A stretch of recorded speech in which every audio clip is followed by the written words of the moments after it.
eu vou centrar-me um bocadinho mais na política orçamental e falar também alguma coisa de investimento público. Eu concordo genericamente, aliás, com a intervenção do Sr. Mário Lopes, embora não perceba nada de comboios, e embora, por acaso, uma vez, numa entrevista com uns 6 meses, talvez, na televisão, mas diga lá, o investimento público valia a pena pensar. Eu disse a ligação ferroviária, a vitória europeia, de Sines com o resto da Europa para mercadorias, mas evidentemente que isso tem que ser estudado. Não era a minha opinião, a única opinião que eu tenho é que isso merecia ser estudado.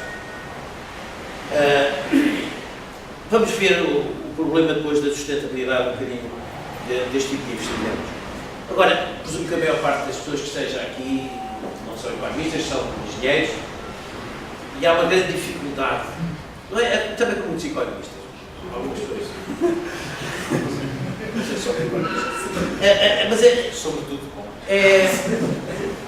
é difícil de explicar a uma pessoa que não tenha muita formação económica, quando nós olhamos para um edifício que foi construído com dinheiros públicos, com dinheiros privados, e que eu possa dizer, olha, se aquele edifício não tivesse sido construído, nós estávamos mais ricos do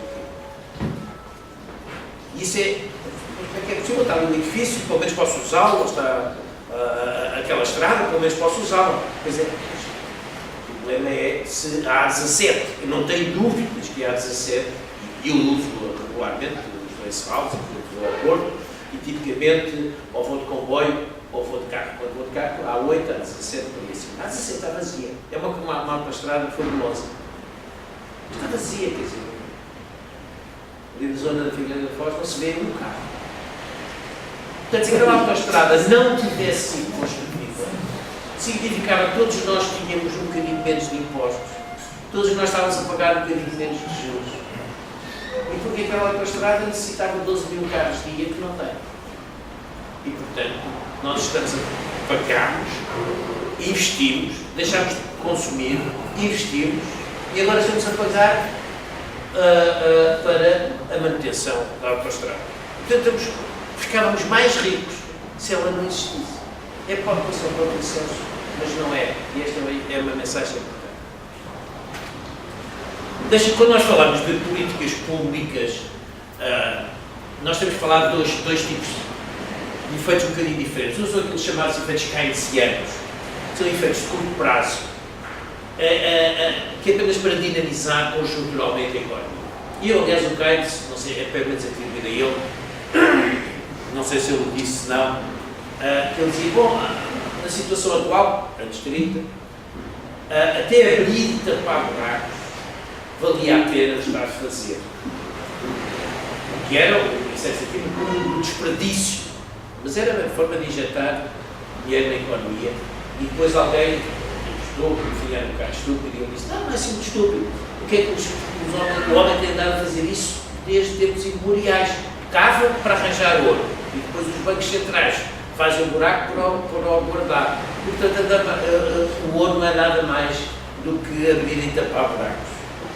Portanto, há um outro efeito, são efeitos mais de longo prazo, e que têm a ver com o impacto da despesa pública, nomeadamente do investimento público, na produtividade e na sustentabilidade das finanças públicas. Okay? Então vamos rapidamente ver estas duas abordagens. Primeiro, política orçamental. Eu só preferia que fossem para 7 minutos finalizados, se faz favor, quando tiver a acabar o meu tempo. Como estabilizador da economia, que é o efeito keynesiano que eu estava a falar. E depois, ver o problema da eficácia do investimento público como dinamizador da economia, aumentando a produtividade, etc.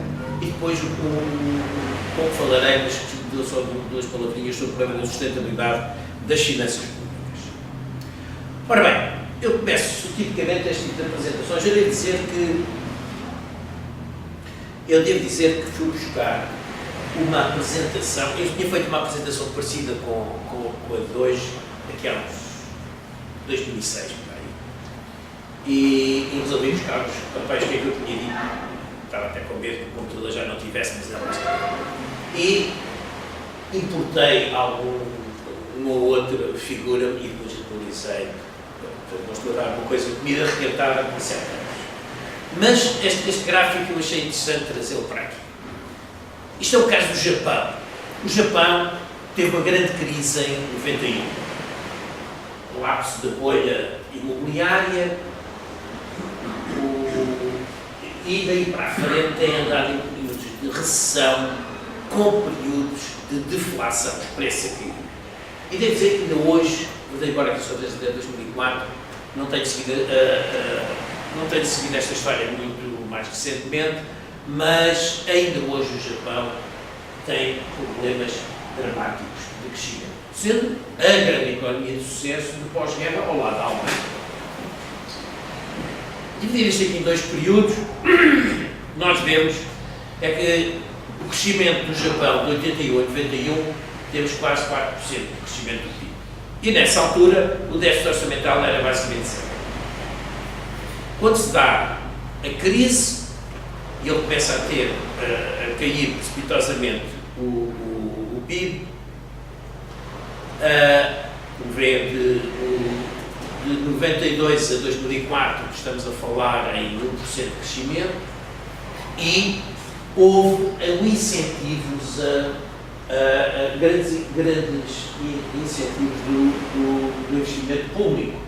Se virem aqui, o investimento, o déficit médio neste período é de 6,5%, e isto são grandes pacotes de investimento.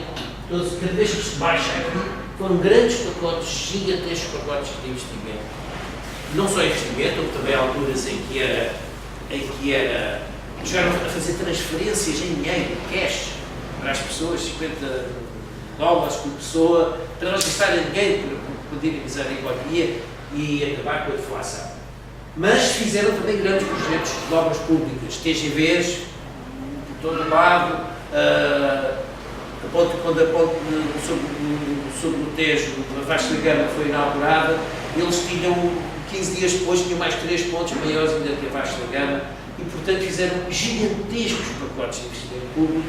E o que é que acontecia? Enquanto estes pacotes, como podem ver por aqui, enquanto estes pacotes duravam, aqui havia um pequeno salto no PIB. Mal o pacote acabava, voltávamos exatamente ao período de recessão novamente. Portanto, se nós olharmos para... Portanto, há uma grande dúvida sobre a capacidade destes pacotes, grandes pacotes de investimento, que elas falam muito para a Europa, têm algum efeito dinamizador, como vemos aqui no caso do Japão. Isto aqui basicamente são períodos de... Aqui sim não é o déficit orçamental, é o peso do Estado na economia. E nos períodos em que o peso do Estado na economia, está aqui o caso da Irlanda, Nova Zelândia e Reino Unido, são países que fizeram grandes reduções do peso do Estado na economia. Depois de terem tido um período de grande expansão e de grande peso do Estado na economia. E como vê, a última coluna, os períodos de expansão, no caso da Irlanda, de expansão do peso do Estado, o crescimento andava entre 3 a 4, o período em que reduziu o peso do Estado passou para 5. O mesmo se passa na Nova Zelândia, de uma forma mais brincante, e o mesmo se passa no Reino Unido, que passou de 2,2 para 3,7, quando o peso do Estado era excessivo para estas economias. Mas isto são tudo coisas antigas, como vêem ali, isto é de abril de 98. Vamos ver, fiz a minha pesquisa de alguns trabalhos mais recentes. Este, por exemplo, do Sr. Tondon, de maio de 2001. É um estudo sobre os países que entraram na União Europeia, os últimos países que entraram na União Europeia. E, de uma forma, se quiser, se alguém estiver interessado, está ali uma referência, podem ver isto facilmente enquanto isso na net. Os resultados indicam que a consolidação orçamental e os cortes na despesa não têm sido contracionários, muito pelo contrário. O que significa que a visão tradicional keynesiana não se encontrou nesses países. O outro trabalho colegas da Faculdade de Economia do Porto, em que, basicamente, viam o efeito do investimento, no investimento e no PIB, no output, das consolidações orçamentais na zona euro, usando o modelo neo-keynesiano. E o que eles observaram foi, primeira coisa, que uma redução da despesa que fosse pouco produtiva e um aumento da despesa que fosse mais produtiva, basicamente despesas correntes, despesas de investimento, as políticas orçamentais, a consolidação orçamental poderia ser expansionista e esse resultado era crucial pela reação do investimento privado. Se a consolidação orçamental fosse puramente seguida por uma redução da despesa pública menos produtiva, portanto, despesa corrente, os efeitos no produto cresciam dependendo do grau de liberalização do mercado de trabalho e podendo ser mesmo positivo se o mercado de trabalho fosse completamente liberalizado ou muito liberalizado. A terceira conclusão, quanto a redução da despesa, quanto mais for em despesa não produtiva, despesa pública, e quanto mais os mercados de trabalho for competitivo, a consolidação orçamental torna-se menos gravosa para o PIB e para o investimento privado e poder ter mesmo efeitos expansionistas, chamada consolidação orçamental expansionista. Está aqui outro artigo, este anterior, se não me engano, é de 2012, o anterior julgo que é de 2011, este é de 2012, já, de 6 meses, do Jalil, e em que ele calculou, estou aqui só apenas a fazer os highlights, se querem ver os detalhes, enfim, estas coisas tem que se diga, mas enfim, não estamos aqui em também uma aula de economia. Ele calculou que o multiplicador, quando estamos em processo de consolidação orçamental, o multiplicador dos impostos é à volta de 3, o que significa que nós aumentamos os impostos 1% e o PIB cai 3%. E que se nós reduzirmos a despesa em 1%, o impacto no produto é basicamente nulo.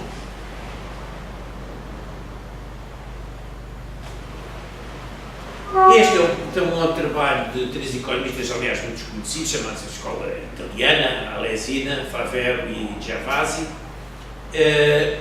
e também é de agosto de 2012, e tem um trabalho muito interessante, que eu recomendo uma leitura, é que é importante para saber no processo de consolidação orçamental o impacto no PIB, a forma como ele se começa o processo de consolidação orçamental se processa. Se é basicamente despesas, um corte na despesa, a recessão a existir será suave e curta. Se for baseada em impostos, ou então o impacto no PIB implica uma recessão prolongada e acentuada. Tivemos a sorte do Banco de Portugal ter publicado, não sei se consegue, não sei se conseguem ver, mas consegue ver, as linhas eram bem fininhas e não havia forma, isto tirei diretamente do Banco de Portugal, do último da primavera. Isto aqui é só sobre impostos. Basicamente, também tem transferências, mas as transferências, quando o Estado faz uma transferência, o apoio de família, por hipótese, é basicamente um imposto negativo. Do ponto de vista económico, é exatamente a mesma coisa. Portanto, não estamos a falar em despesa corrente, quer dizer, despesa corrente é um tipo de despesa muito particular e não estamos a falar de investimento. Portanto, estamos a falar só, basicamente, de impostos e transferências. E o que ele nota é que o impacto, a vermelho está basicamente a linha que interessa, outras são as bandas confiança, mas unhamos a linha vermelha. O primeiro gráfico diz-nos qual é o impacto dos impostos globalmente sobre o PIB. Como vê, a linha vermelha está abaixo de zero, que significa que o impacto é negativo e lê-se de uma forma simples. Um aumento de €1 dos impostos significa que o PIB vai cair à volta de 50 cêntimos, 40 cêntimos, se olharmos para as duas quadros de baixo, o impacto é diferenciado entre impostos diretos e indiretos. Os impostos indiretos, praticamente do lado direito, quase não têm impacto no PIB. Aliás, o primeiro impacto até é positivo, porque o que é que as pessoas fazem? Se vai aumentar o IVA, o que é que fazem? Vão a comprar um frigorífico, a comprar uma máquina de lavar, portanto o impacto até é positivo. Depois há um impacto negativo, que é quando as pessoas deixaram de comprar, já compraram uma máquina de lavar, e depois é basicamente isso. E, portanto, os impostos indiretos têm relativamente pouco impacto decisivo na economia portuguesa. Os impactos os impostos diretos, esses sim têm um impacto bastante significativo. Do topo do lado direito são as transferências, que são quase simétricas, como os senhores podem ver. Aquela linha vermelha é quase simétrica desta, porque no fundo é um IRS negativo, uma espécie de IRS negativo. Portanto, não é muito diferente desta. Vou saltar no próximo. Mas basicamente para dizer que existem assim, dificuldades na política orçamental e há uma certa falta de eficácia dos gastos públicos e dos impostos para estabilizadores, mesmo no curto prazo. Nós vimos o caso do Japão. Sim. No caso português, essa consolidação orçamental não tem sido expansionista, pelo contrário, mas tem sido bastante contracionista. Isso tem a ver, basicamente, posso ficar para a sessão das perguntas, porque o investimento privado caiu brutalmente e todos os exemplos de consolidações orçamentais expansionistas, o investimento privado tipicamente aumentava, ou pelo menos estabilizava, ou pelo menos não caía, e isso tem a ver com as expectativas. Vamos então ver agora o problema do investimento público. Aqui temos, são dados, não há nenhum economista, é apenas coleção de dados. Aqui temos investimento das administrações públicas e aqui temos a taxa de variação do PIB para o período de 71 a 2004. Portugal está ali, como veem, com uma boa taxa de variação do PIB. O caso, há dois que está, digamos, em termos de investimento público, naquela ordem dos 3%, muito parecido com todos os outros, o isolando o caso do Japão e o caso da Irlanda, que são claramente casos excepcionais. Um excepcionalmente bom e outro excepcionalmente mau. Como vemos aqui o Japão, lá está o Japão com o investimento das administrações públicas em porcentagem do PIB à volta dos 10% e o crescimento em 2%. E se nós cortarmos esta amostra para um período mais curto, que desapareceu aí, mas é de 96 a 2004, é de 96 a 2004, o que acontece é que, no caso português, aumentámos o nosso esforço de investimento na administração pública, na volta dos 4%, e a taxa de variação inclui o crescimento do PIB caiu. Nós estávamos bem aqui à direita, logo a seguir à Irlanda, que era os países que estávamos com um crescimento bastante bom. O que provavelmente significa que provavelmente temos a 17 e outras coisas parecidas, ou seja, temos investimento público a mais e que não queria investimento, que não queria crescimento. Bom, aqui tem exemplos mais recentes, mais uma vez, eu só queria chamar a atenção, aqui sim temos o impacto do investimento público, estimativas para de Easterly e Rebelo para os Estados Unidos, e quando vê a variante, dependendo, o que interessa aqui é o QQ, que é o crescimento do PIB per capita. E como podem ver, dependendo da abordagem que se faz, os valores são muito próximos de zero, em termos de magnitude, e pouco significativos. Se dividirmos entre o Governo Central e ao governo, Estado e empresas públicas, então vemos que claramente o investimento do Estado tem impacto positivo, mas as empresas públicas têm, curiosamente, têm impacto negativo. Se formos uma divisão por setores, o que nós verificamos é que claramente o investimento na agricultura, o investimento público na agricultura tem um impacto negativo. O investimento na educação é muito positivo e o investimento em housing e infraestruturas urbanas também é bastante positivo. Os outros são um bocadinho mistos e com impactos mais profundos. O mesmo, isto aqui, o estudo do investimento em infraestruturas e na produtividade tem, há 50 mil estudos, eu vou me concentrar mesmo aqui em 5, não vou estar a entrar na discussão, são estudos mais antigos, mais recentes. Nos Estados Unidos, tem 7% dos autores que estudaram este caso encontram efeitos positivos, 87%, lendo na linha, tem efeito nulo e 7% teriam efeito negativo no crescimento. Já para a Espanha, a relação é bastante diferente, 63% dos autores encontram efeitos positivos no crescimento, o que significa que provavelmente a Espanha necessitava de infraestruturas, e isto é um artigo relativamente recente, de 2010.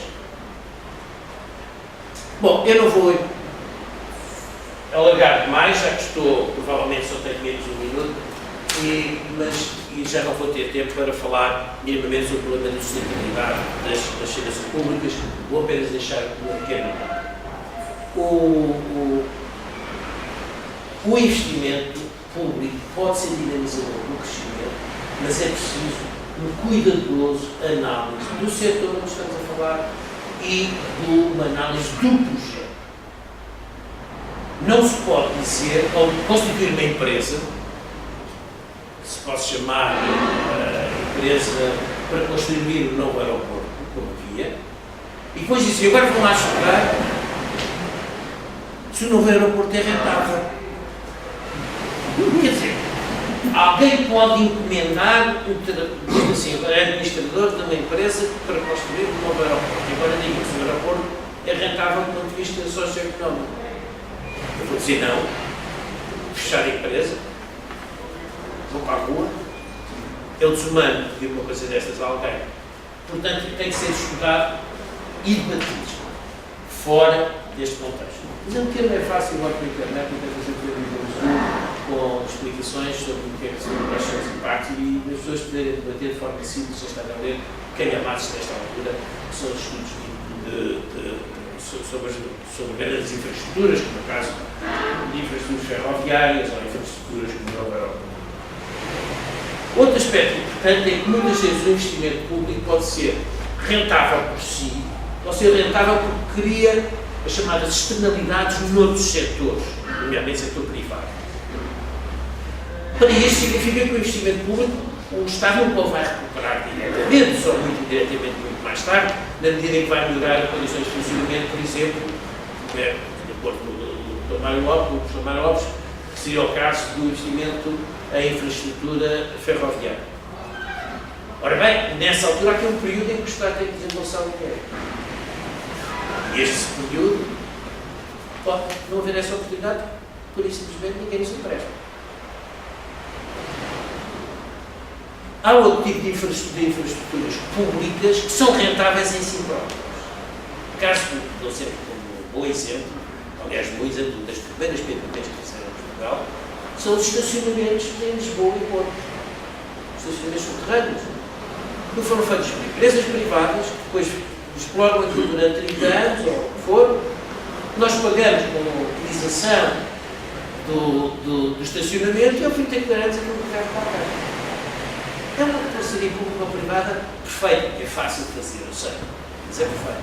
Nós neste momento estaríamos, era bom que conseguíssemos pensar projetos deste tipo. Este tipo não tem impacto nenhum orçamental. E algum impacto orçamental tem até quando a receita dos impostos, que você quer alguns impostos e reduzir o desemprego, terá sempre um impacto muito positivo na consideração orçamental.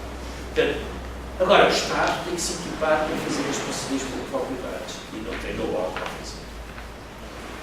Bom, peço desculpa por ter demorado mais tempo. Muito obrigado pela vossa atenção.